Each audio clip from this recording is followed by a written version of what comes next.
अस्सलाम वालेकुम। आप सब लोग कैसे हैं? उम्मीद है सब अच्छे होंगे। रिसेंटली मैंने वर्ड्स ऑफ द डे की सीरीज़ स्टार्ट की है। हमारी स्पोकन इंग्लिश में हमें बहुत ज़्यादा जो है वोकेबलरी की ज़रूरत होती है। अगर हमें वर्ड्स ही पता नहीं होंगे तो हम किस तरह से इंग्लिश को बोलेंगे। तो इसी तरह के यूज़फुल जो कि बहुत ज़्यादा डेली यूज़ में हमारे इस्तेमाल होते हैं, इस तरह के वर्ड्स मैं इस वीडियो में भी लेकर आई हूँ। सो लेट्स सी कि क्या क्या वर्ड्स हैं। जैसे कि उसे डर था कि वो फ़रार हो जाएंगे, तो फ़रार होना। काश मैं बच निकल पाता, तो बच निकलना। मुझे पालतू जानवर पालना पसंद है, तो पालना। मुझे सच पता लग गया है, तो कुछ चीज़ पता लगना। ज़रा थोड़ी देर अपनी हंसी को रोक लो, तो कुछ रोकना। तो इन वर्ड्स को अच्छी तरह से देखिएगा किस तरह से इसका यूज़ हो रहा है। वीडियो के आखिर में आपके लिए एक पैराग्राफ भी है ताकि आप उसको ट्रांसलेट कर सकें। तो ये वर्ड्स क्या हैं, चलें देख लेते हैं। फर्स्ट ऑफ ऑल जो हमारा फर्स्ट वर्ड है वो है एब्सकॉन्ड। एब्सकॉन्ड एक वर्ब है जिसका मतलब है फ़रार होना या चुपके से निकल भागना, कहीं से भाग जाना, फ़रार हो जाना, चुपके से निकल जाना। और इसकी जो फॉर्म्स होंगी वो होंगी एब्सकॉन्ड, एब्सकॉन्डेड और एब्सकॉन्डेड। एब्सकॉन्डेड यानी ईडी लग जाएगा तो वो हमारी सेकंड फॉर्म हो जाएगी और थर्ड फॉर्म भी। So let's see with the help of sentences. First sentence is कल चोर जेल से फरार हो गया। सो ये है हमारा पास्ट इंडेफिनिट का सेंटेंस। देखिए किस तरह से बनेगा। सेकंड फॉर्म इस्तेमाल होगी the thief absconded from the jail yesterday. देखिए the thief absconded from the jail yesterday. कल चोर जेल से फरार हो गया। नेक्स्ट सेंटेंस वो मुल्क से फरार होना चाहता है तो ये वांट टू वाला सेंटेंस बनेगा ही वांट्स टू, क्योंकि ही थर्ड पर्सन सिंगुलर, इसके साथ एस लगा वांट्स में। Wants to abscond from the country. ठीक है, एब्सकॉन्ड वर्ब की फर्स्ट फॉर्म में इस्तेमाल होगी टू के बाद। नेक्स्ट सेंटेंस उसे डर था कि वो फरार हो जाएंगे। यहाँ पे देखिए फरार हो जाएंगे फ्यूचर इंडेफिनिट का तो सेंटेंस लग रहा है, लेकिन जो है हमारा बनेगा वुड से, क्योंकि हमारा जो एक क्लोज है वो पास्ट में। तो देखिए ज़ाहिर सी बात है सेकंड वाला क्लोज भी हमने पास्ट के लिए ही बोला होगा, तो पास्ट के लिए हम वुड का इस्तेमाल करते हैं। विल का पास्ट होता है वुड। सेंटेंस बन जाएगा he feared that they would abscond. So I hope आपको ये वर्ड समझ में आया होगा। नेक्स्ट जो हमारा वर्ड है वो है एस्केप। एस्केप भी एक वर्ब ही है जिसका मतलब है बच निकलना। इसकी जो फॉर्म्स होंगी वो होंगी एस्केप, एस्केप्ड और एस्केप्ड। की जो सेकंड और थर्ड फॉर्म होगी वो एस्केप्ड एस्केप्ड होगी। ठीक है, escape escaped escaped. So sentence is काश मैं बच निकल पाता, काश मैं बच निकल पाता। तो आई विश आई कुड का इस्तेमाल होगा यहाँ पे। किस तरह से? I wish I could escape, I wish I could escape, काश में निकल पाता। नेक्स्ट सेंटेंस हम मौत से नहीं बच सकते, हम मौत से नहीं बच सकते। सकते कैन वाला सेंटेंस है, बनेगा we can not escape death, we can not escape death. Next sentence मुझे वहाँ से बच निकलना चाहिए था, मुझे वहाँ से बच निकलना चाहिए था। तो चाहिए वाला सेंटेंस तो शुड वाला, लेकिन इसका पास्ट है तो शुड हैव के बाद वर्ब की थर्ड फॉर्म आएगी। वर्ब की थर्ड फॉर्म में यहाँ पर escaped. I should have escaped from there, मुझे वहाँ से बच निकलना चाहिए था।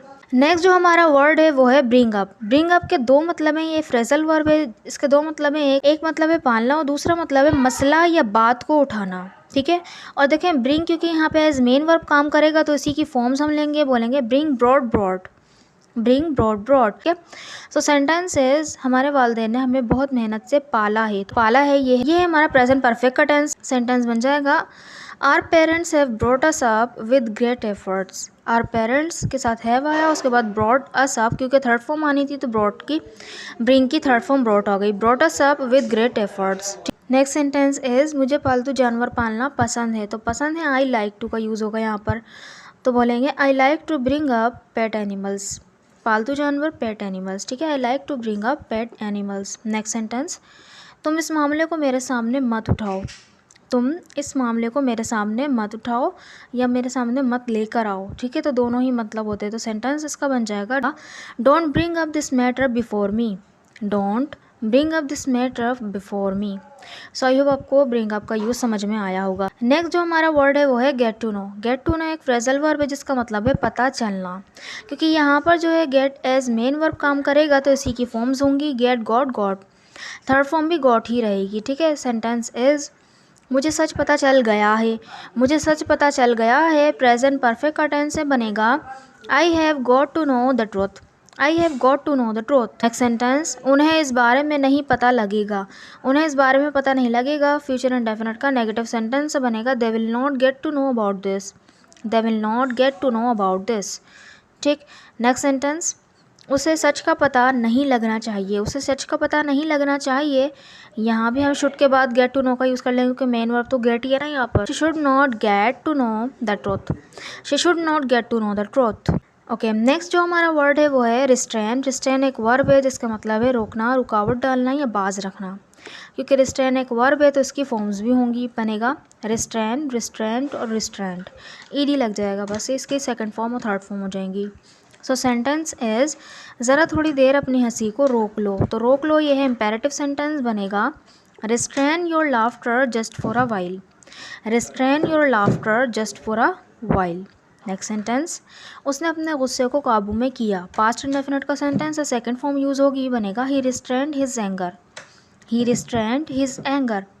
नेक्स्ट सेंटेंस, अपने आप को कुछ भी गलत करने से बाज रखो, तो बाज रखना यहाँ पे रिस्ट्रेन का मतलब यहाँ पे होता है नहीं, अपने आप को रोको, restrain your self doing anything wrong, restrain your self doing anything wrong. So I hope आपको ये पांचों वर्ड्स समझ में आए होंगे और उसका यूज़ भी समझ में आया होगा। So this paragraph is for you to translate. जब उसके वालिदैन को उसके सिगरेट पीने का पता लगा तो उन्होंने उसे रोका, तो वह घर से फ़रार हो गया। इसको ये एहसास नहीं था कि कितनी मेहनत से उसे पाला गया है और वो उसकी भलाई के लिए ही उस पर सख्ती कर रहे हैं। इस पैराग्राफ को ज़रूर कमेंट बॉक्स में लिखिएगा ताकि मुझे पता चले कि आपको वीडियो समझ में आई कि नहीं। इसको मैं एक दफ़ा और पढ़ देती हूँ। जब उसके वालिदैन को उसके सिगरेट पीने का पता लगा तो उन्होंने उसे रोका, तो वो घर से फ़रार हो गया। उसको ये एहसास नहीं था कि कितनी मेहनत से उसे पाला गया है और वो उसकी भलाई के लिए ही उस पर सख्ती कर रहे हैं। सो इस पैराग्राफ को ज़रूर बनाकर कमेंट बॉक्स में लिखिएगा ताकि मैं आपको बता सकूं कि आपने सही बनाया है कि नहीं। Thank you so much.